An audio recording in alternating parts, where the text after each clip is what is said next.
space, the final frontier. These are the voyages of the starship Enterprise. Its 5-year mission, to explore strange new worlds, to seek out new life and new civilization, to boldly go where no man has gone before. Greetings, salutations, and welcome to ReTrek. I'm Captain Jim, and with me, of course, is Admiral Elliot. Hi there. And for I was going to say our last show of the year. It's not going to be, is it? No. No, we've got one more. We got one more. But we're talking about the examples from Discovery, episode 5. So we're at the midpoint of season 4.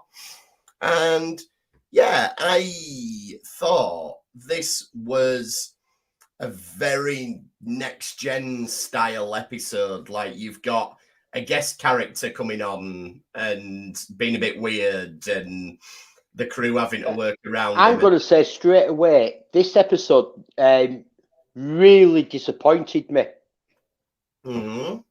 Yeah, and it's all to do with what the tease was going to happen. That didn't happen. Okay, I'm interested. Because we had Commander Reese steps forward about getting all the people up onto the ship. I'll take care of that. And you get the little bit of story about why he wants to do this. Yeah. And then we didn't see any of it. That's true. And I thought, when it started there, I thought, oh, this is great. We're going to get a Reese episode. We're probably going to die by the end of the episode. No, I didn't think he was going to die. But I thought, how it played there, I thought, oh, this is great. We're going to get a Reese episode. Or at least we're going to get it cut into what he's doing to evacuate the rest of the colonists. And nothing. Yeah.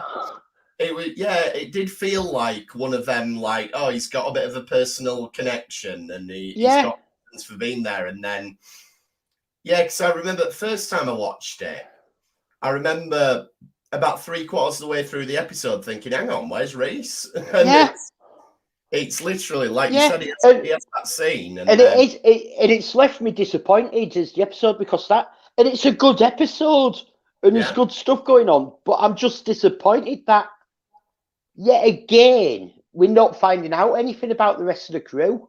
Well, I'm wondering, to be honest, if we know this was filmed sort of in between lockdowns and during COVID times, and there was still during COVID times, but you know what I mean. And if you look at it, there's no Bryce. I can't remember the last time we saw Bryce. Detmer's not in this one. Bryce has been off helping on another ship, hasn't he? Right. That was in first or second episode. Right. Okay. That was mentioned. That explains Bryce then. So, but Detmer's not there. Owo's not there. I didn't notice they were there on the bridge. No, Adira wanting it this week. No. Okay. So I don't know. What's going on with it? How come these regular?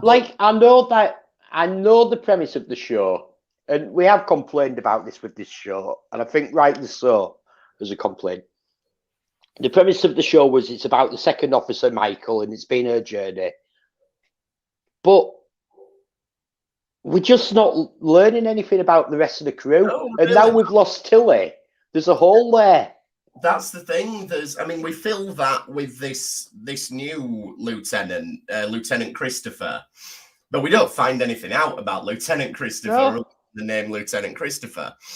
But the thing is, even though the secondary characters haven't been developed that well, we do know Detmer a bit, and we do know Owo a bit. And we do know Bryce a bit, but they're nowhere to be seen this episode. But we don't know a great deal about them. And let's be fair here. This is the 4th season. We still don't really know our crew members apart from the names. It's true. But I don't think that's ever going to change at this stage. I don't think it's going to change now. But I just wanted to put that out there that I was disappointed because I agree with you. It teased that's what they were going to do. It looked like if this had been a TNG episode, like you said, this would have been a Reese episode. Yeah. And it would have all been from his perspective. And it makes you wonder why even bother dropping that in unless it's going to be paid off somewhere down the line. Yeah. But it made no sense to drop it in, and his reasons for it. And he had good reasons for it. yeah. But yeah, literally, he says. But that's the last you see of him. Oh, you see him very briefly, like he checks in and goes, "Yeah, I'm off to do this. Bye." And then but go and do the main story. Yeah, it's a weird one, definitely. Right at the start, then we've done this once this season, and we're doing it again. We get a new Federation ship, or I don't know if the design's new. I think it might be the same as one of the ones we've seen in Space Dock, but it's the USS Janeway. Yeah, nice payback and homage to her. Is nice, and I was. And also, we had the USS T'Pau. Mm-hmm. I didn't spot the T'Pau, but yeah. Yeah, the T'Pau was with the Janeway. Yeah, there was a Vulcan ship as well, wasn't there? Yeah. So yeah, nice to see all the ships. Nice to see that investigating the DMA is not just Discovery's job. Like, this is the whole Federation's working on the whole of Starfleet and the Vulcans. And we get it's not really a huge revelation at this stage that the DMAs, we speculated maybe it was alive because it seemed to react, but it seems now that it's artificial. It's been created by something or someone. Yeah, it vanished and reappeared 1,000 light years away in 4.6 seconds, which is Discovery sort of travel time. Yeah, so it's massive. It can cover large distances and destroy it. So it's pretty dangerous. So yeah, it makes you wonder. I wonder if we're going to get sort of a revelation that what it's been doing has been a lot more tactical than we thought originally. Like, I think now that I think once you establish that it's artificial and it's being controlled by somebody, you've then got to look at, right, why has it gone to here, and here, and why has that been destroyed? And this site was near hasn't been. If the purpose of this thing was just to destroy the Federation or destroy the galaxy or whatever, they could have done a lot more damage by now with it. Yeah. Now that we know it can just jump wherever it wants. So. Well, I haven't worked out who's behind it yet. Oh, but I think the new scientists might have something to do with it. Mm-hmm. But I'm speculating here, but it's moving at Discovery style speeds, how it's jumping from one place to another. It's taken out Book's planet that only people apart from Stamets and Book that can control a spore drive. Ooh, interesting. Is one of it. And like this episode, it's not actually targeted this colony. It's moved a star. Yeah. Like the colony is sort of like collateral damage, but it was like a thin chance that they'd be hit or not. Yeah. Okay. What's actually being moved is a star, so that's a strategic thing. Yeah. Yeah. No, it's sort of like the colony is a red herring here to the DMA doing things. I think this is definitely the direction we're going in. It's going to be, let's try and work out its motives now. Yeah. And I like that this is almost sort of acknowledging the fan theories where they have the briefing and they go, well, we've said, it might be the Iconians, it might be the Necrons. And like, we know.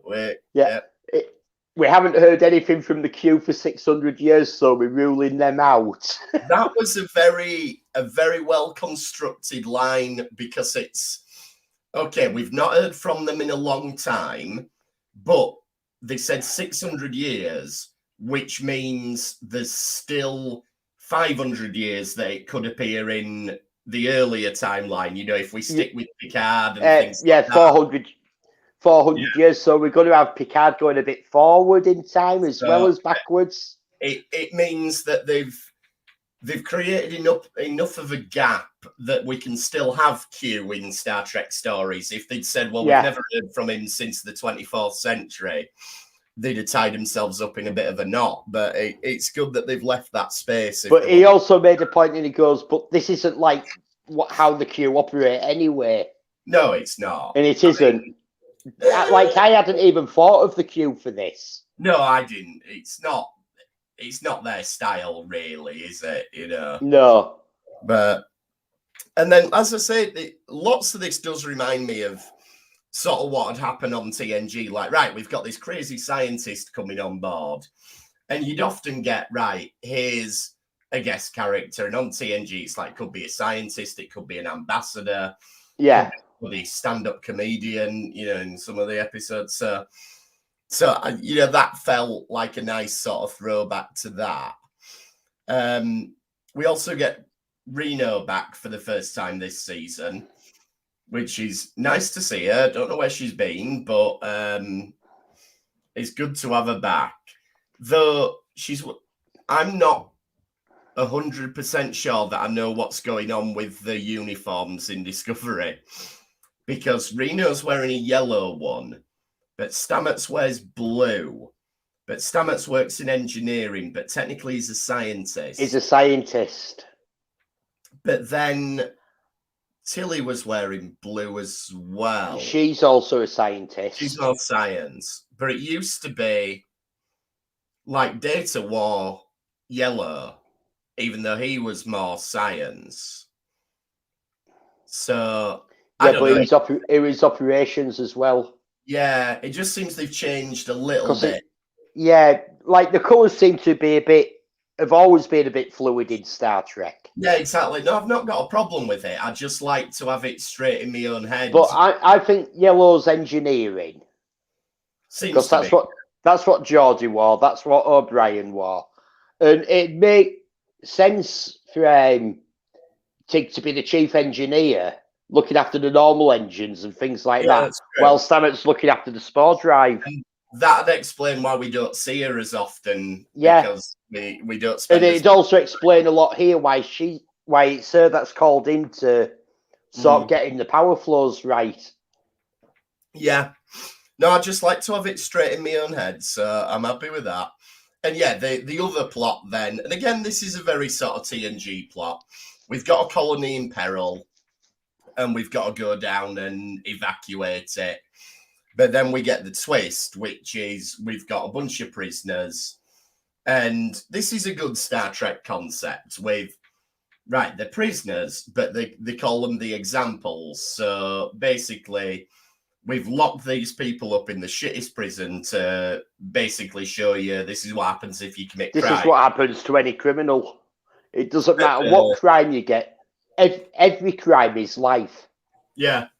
It's like have you ever watched Parks and Recreation? I don't know if you noticed here with these, because obviously these are guest stars, so they're only coming in for one episode. I think the dodgy guest star on Discovery is ought to be in a lot more than one, because he got close people. But if you notice, they're all in individual cells and they're social distanced. Yeah. But it's done cleverly with the separate cells, which I know I'm annoyed with about the thing with Reese, but that'd explain why we're not seeing like 1,000 people being evacuated and getting close together for 50 people up at once. Yeah, now that we're talking behind the scenes stuff, it could explain why people are out of it. Like, they have bubbles, don't they? So I know they have, they have little bubbles. So you maybe they can appear together. Yeah, if there was a bubble that Detmer and Owo were in, and somebody, I'm not wishing it on anyone, but somebody tested positive for COVID, they might have had to sit the next week's filming out, which is why we've got different characters. So maybe, but you're right. Yeah, they are. I mean, you would expect to be socially distanced in a prison, so that does kind of make sense. Yeah, but no, like it seems a bit extreme that not only are they in prison, but they're also in an individual little cell. Yeah, they're in a little bubble cell. Yeah. It's quite, if the problem they was facing was a COVID outbreak rather than a DNA, they'd be quite well set up for it on this company. But unfortunately, that is not the problem. It's like the other thing as well with these 6 prisoners. Don't you think that the defences seem rather OTT for just 6 people? A little bit, and a little bit abstract. And we're not talking proper hardened criminals here either. No, but maybe they've got to make people think that they're hardened criminals. I don't know. No, like the whole point is that whatever crime you've committed, you're going to do life, and that's why these people are the examples. Yeah, I stole a loaf of bread. Life. Yeah, it's like, as I said, have you ever seen Parks and Recreation? No. There's an episode in it where these guys from Venezuela come over, and he makes a big speech, and he says, well, in Venezuela, everything, you go to jail. He said, you overcook fish, straight to jail. You undercook straight to jail. Undercook, overcook. And it's very funny. Anyway, so it's very much that, isn't it? You know, whatever you do, straight to jail. A little bit like the Justice people as well that tried to kill Wesley. Well, yeah.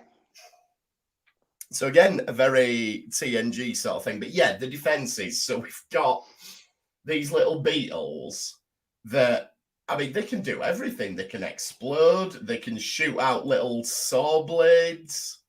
Well, they look like little saws with phaser on the outside to cut through anything. They're pretty handy.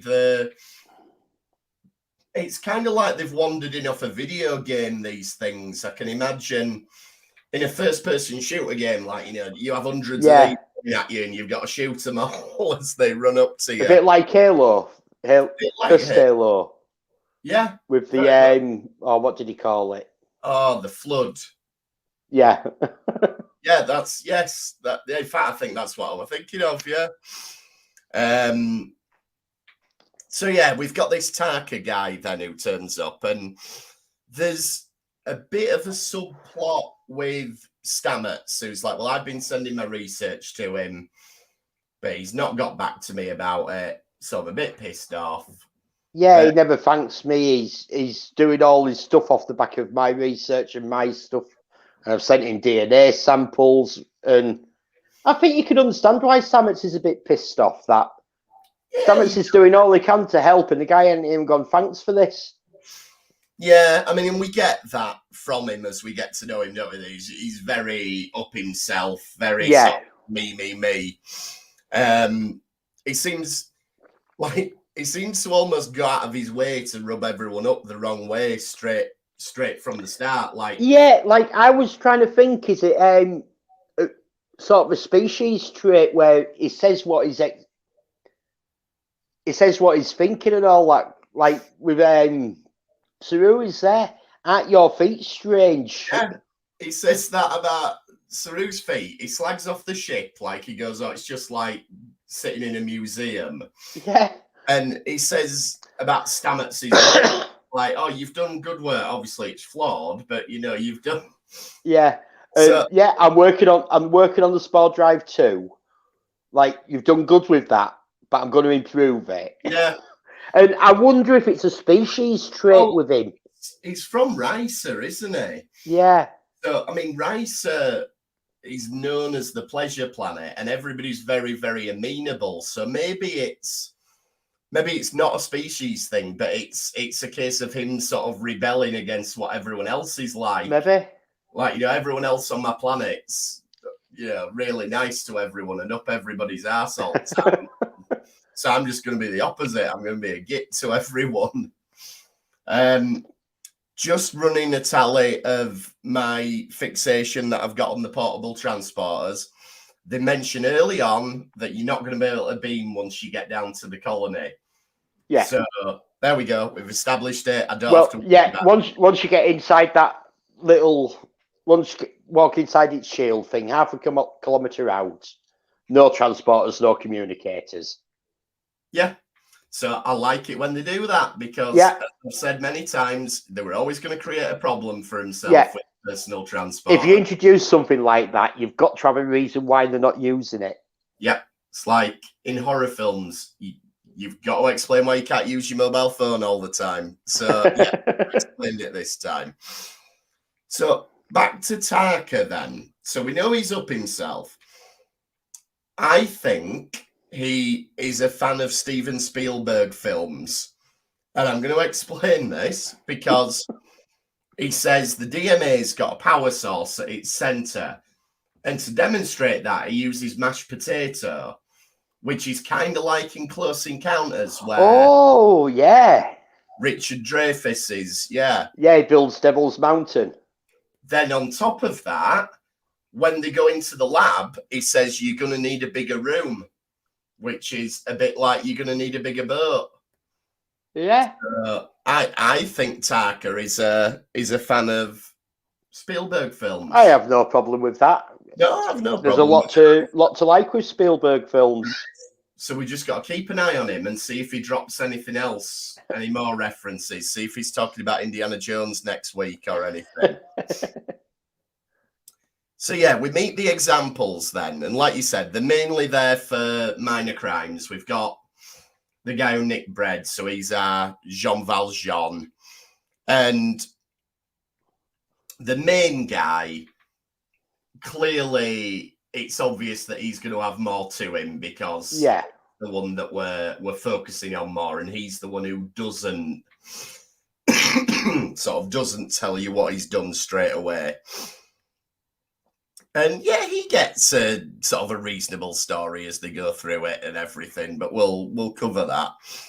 The other subplot then is Culber, and it's getting to him, which we've seen that he has been counselling just about everybody on the whole ship. He's doing the job of the ship's counsellor. And let's be fair, he was there as the chief medical officer. Exactly. Yeah. And so he's probably he's maybe done a little bit of counselling in the past, but it's not his career. So he's not going to be fully trained as a counsellor. And yet he's been thrown into this. Yeah. To have everyone's problems thrown at him. Exactly. And I think Kovic, and again, Kovic is a man of many, many talents because now he's also a counsellor. And Culber says, yes, saw the good work you did with Admiral Giorgio. Like, what? He interrogated her. He didn't do much. He helped her, though, once she knew what was happening to her. That's true. And I think I took it, that's what Culber was referring to. And I don't think he's counselling him so much here. I think it's that he takes an interest in unique people, like Giorgio was from the Mirror Universe. True. And he states directly to Culber, you died. You died, and by a miracle with the mycelium network, you came back. And I think that's why he's interested in Culber. Yeah, you're right, because Culber is, as far as we know, completely unique in terms of what happened to him.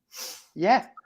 He's far from the only person in Star Trek who's back, but... Oh, yeah, dying and coming back to life is a normal... It's like... Death isn't like even... Sort of like a deadly side effect of being in Starfleet, is it? No, exactly. It's almost to the point of comic book death. It's almost like as long as you're a main character, so you have some sort of command position, or you're sort of around the command crew quite a lot, you're going to be okay because they'll find a way to bring you back. If you're a lowly red shirt and they don't really know you, they don't care, so they just let you die. Yeah, I mean, they call it plot armor, don't they?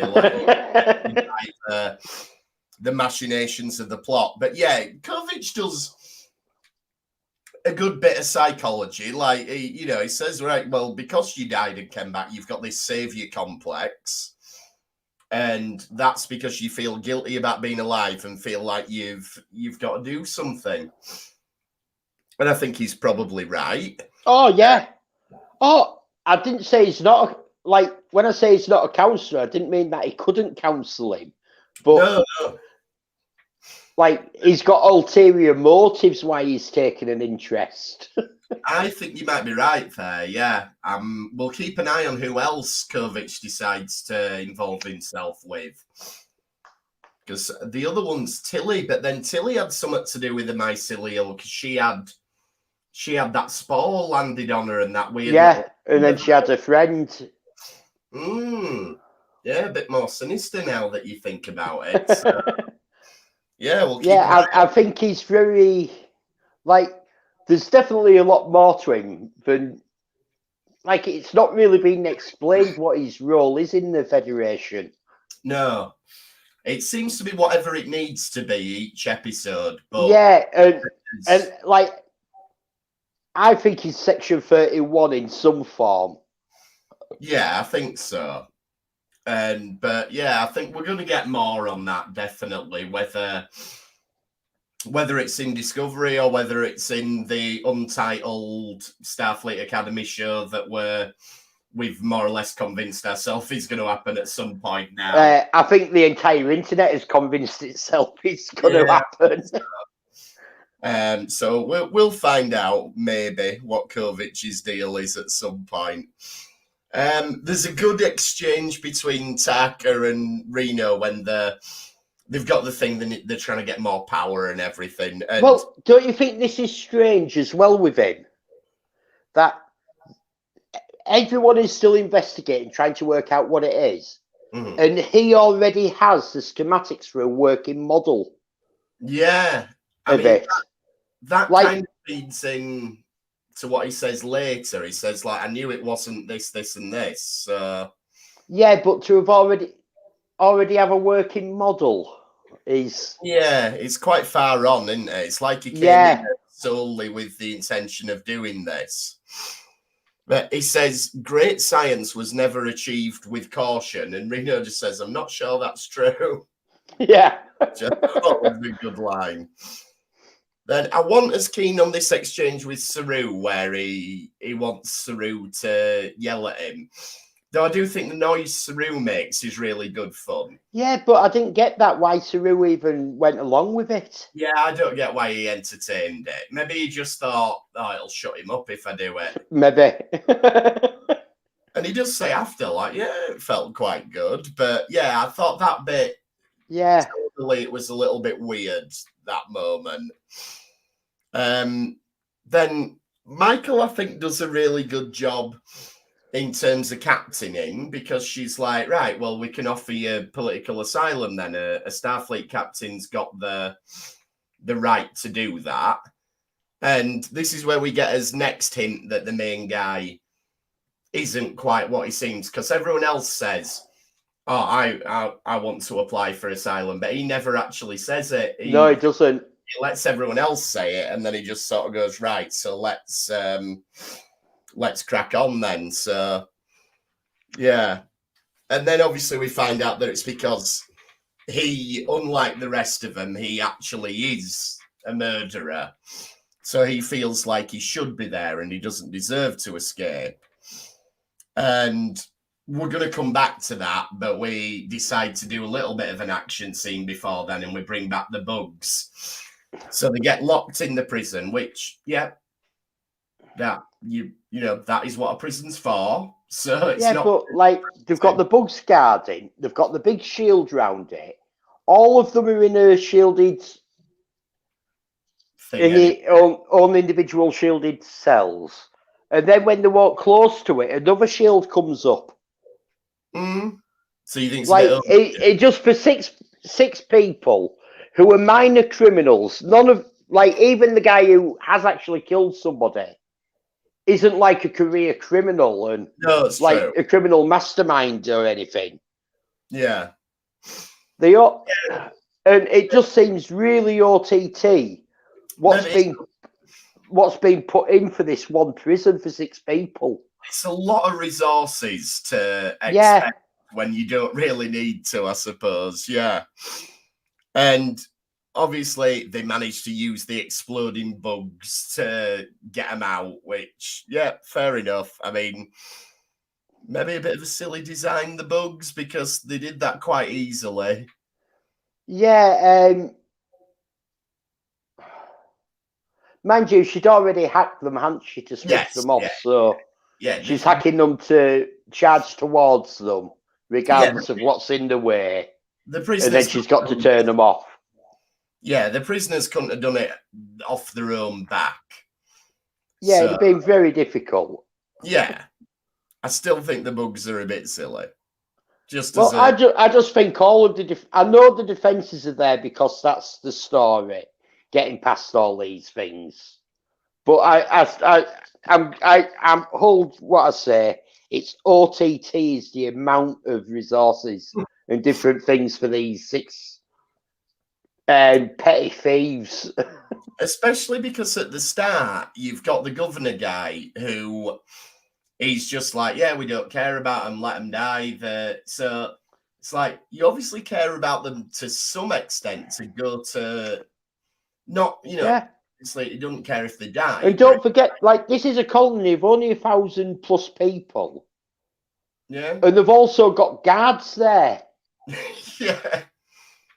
Or maybe it's so that they can keep people employed. You've got to create jobs and stuff. Well, it's like 1% of the colony is at least is involved in keeping these 6 petty thieves. Yeah, I suppose when you think of it like that, it's a bit, Like I say, it's just OTT. In terms of the amount of space it's taking up because you've got the prison. Yeah. Then you've got the big surrounding area patrolled by. Yeah, well, and that's 0.5 kilometre radius. So you've got a 0.5 kilometre radius, and I assume that's upwards as well for airspace. Well, that's a big chunk that you're not using on your meteor that you live on. Yeah, you know what? If you wanted to make examples of it, you probably could have just shot them, and it'd have been a lot less. Yeah. Especially if you don't care if they die.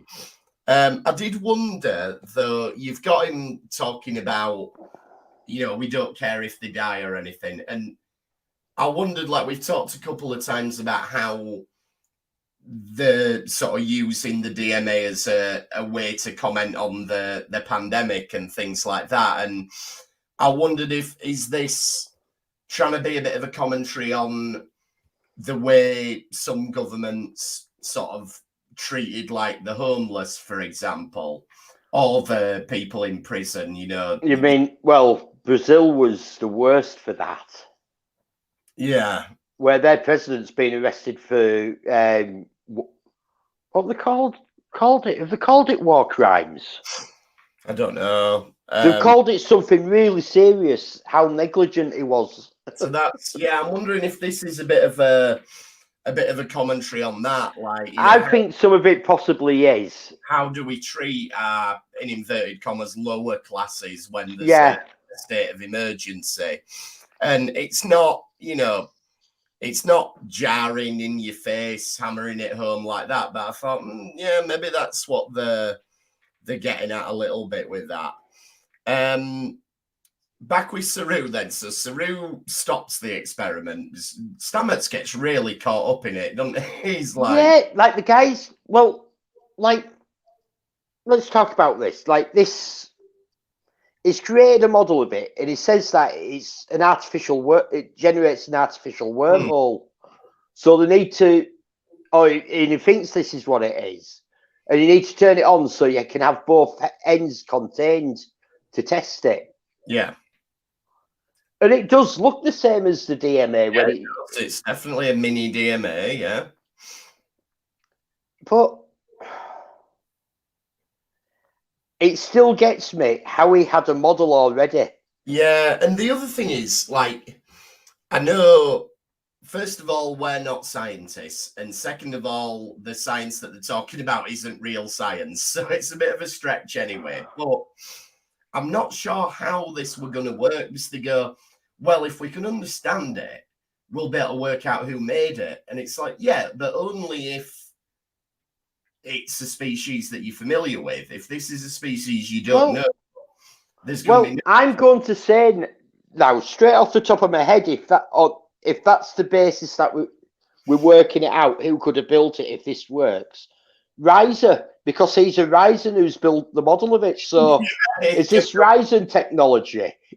Maybe maybe Riser are going to turn out to be the big No, baddie. but you get my point with that line of thinking. Yeah, he's med one quite easily. So yeah. So yeah, Saru turns it off, sensible, and Reno says like, "That's the closest you've ever got to killing us all," and that's really saying something. Yeah, that was good fun, and probably true. Yeah. Back on the planet then. So the main guy's deciding to stay as his penance. Michael wants to honor his wishes, but this really pisses Buck off by the look of it. And you can sort of see where that's coming from. Buck's obviously got this thing, well, my entire planet died. I don't want anyone else to die. Yeah. To it. So I think he's maybe taking it a bit too personally here. But again, we don't spend a lot of time on it, but it's a decent enough dilemma. Like, do you respect somebody's view if they want to die? It opens up the whole euthanasia argument and everything. Now, and like dealing with like his point is that even with asylum with the Federation, he's still guilty of murder, and he'd have to be tried for murder. So he'd still be a prisoner.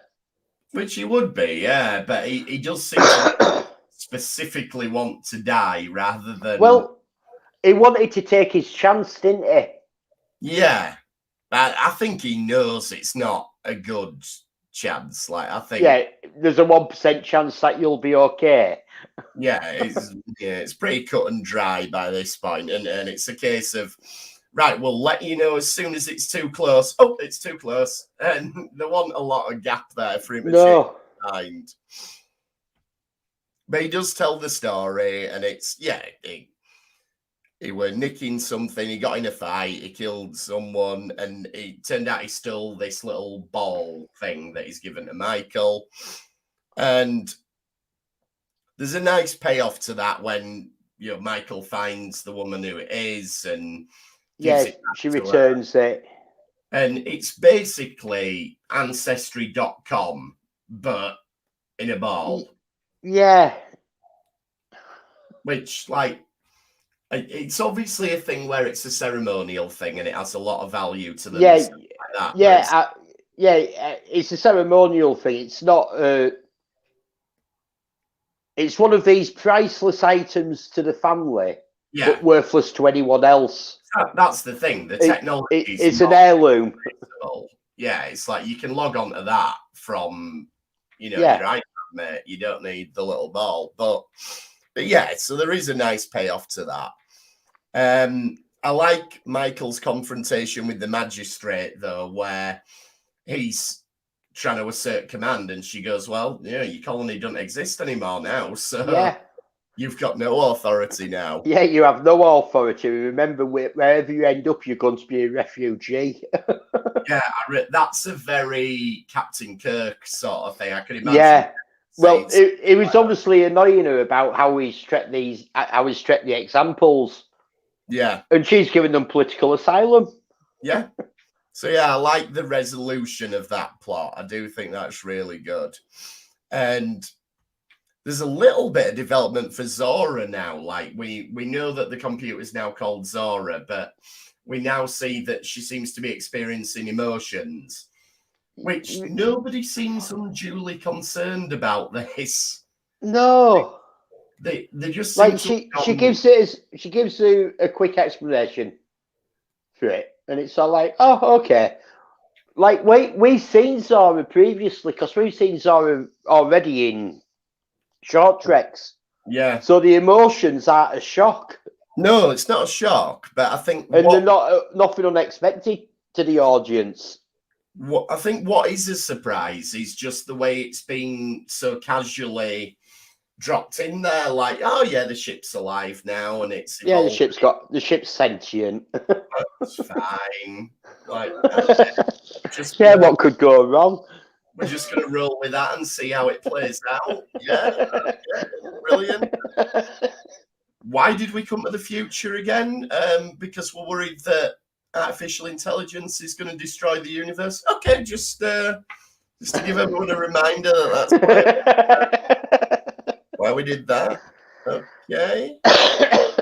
But anyway, yeah, we'll see where they go with that. I mean, we're obviously heading towards tying in with Calypso at some point, but how that's going to work, I don't know how it's going to work, because you've got to do it on the Discovery without its refit. Yeah, which is going to be tricky. So, don't know. Unless they do a remake of the Calypso special. Unless they do it during Picard, when Q's moving them through time. Yeah, you could always do that. Yeah, you could always tie it up during Picard. You don't, like, that's the thing. We've now got 4 Star Trek shows on the air. We've got a 5th one starting. Just because we've got a short trek with Discovery and Zara in it, and we need to know how this happened, doesn't necessarily mean it has to be in Discovery where we see it now. No, it doesn't. And, you don't have to pick up your plot threads immediately, though it is nice if you do come back to them. Yeah, sort of like something that's been left hanging in the air, 3 years now? Yeah. Oh, this brings me on to my theory, which is I think we're going to see the aliens from the TNG conspiracy episode. Yeah, strangely enough, I thought of that. Yeah, it very pointedly showed us the scar on the back of his neck. Yeah. And, that's a plot thread that we haven't looked at in 30 years. 1987, 88, 35 years. Yeah. So that would be interesting if it's them aliens. Well, that's the only one I can think of, and it's very, very deliberately called out, and it's I don't know why, but they popped into my head while I was watching this episode and thinking of that with them aliens, and I was just thinking, like, we're not looking for the Iconians, we're not looking for the Metrons or the usual suspects, but we're looking for someone who'd want to come into the galaxy, and we don't actually know where the conspiracy aliens came from. We just know that they sent out a signal. And could it be the Andorians from TOS episode? Not Andorians. Oh, the other. What's the next galaxy of? Andromeda. The Andromeda could be. Yeah. I mean, I'm going with. I think this guy at some point has been got by the name. I thought it was showing the scar there. The same as, like, from what Buck has from the device that the Emerald Chain had on him last season. Maybe. That's why I thought he made a point of showing it to Buck. Could be. Yeah, that'd be a much more straightforward thing. And that'd explain, because he was trying to make a connection with Buck. You could be that, yeah. But then, is he trying to make a connection with Buck for his own purposes? He's trying to make a connection with Buck for his own reasons. Because he obviously thinks, well, Buck's very angry about it. He'll probably be quite easy to push into doing something a little bit rash. Yeah.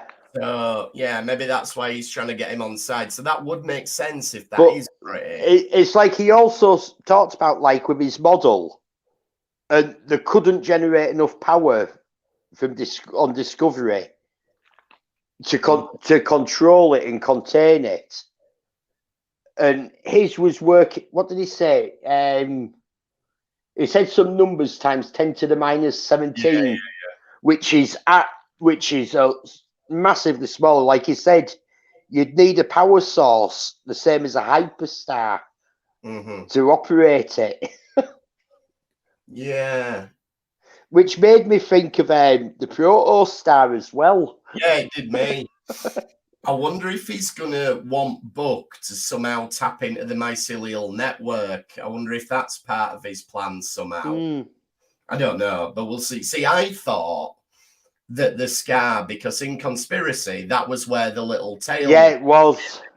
So maybe he's been got by him in the past, but he's had it removed. And maybe he suspects that it's them who's built the DMA.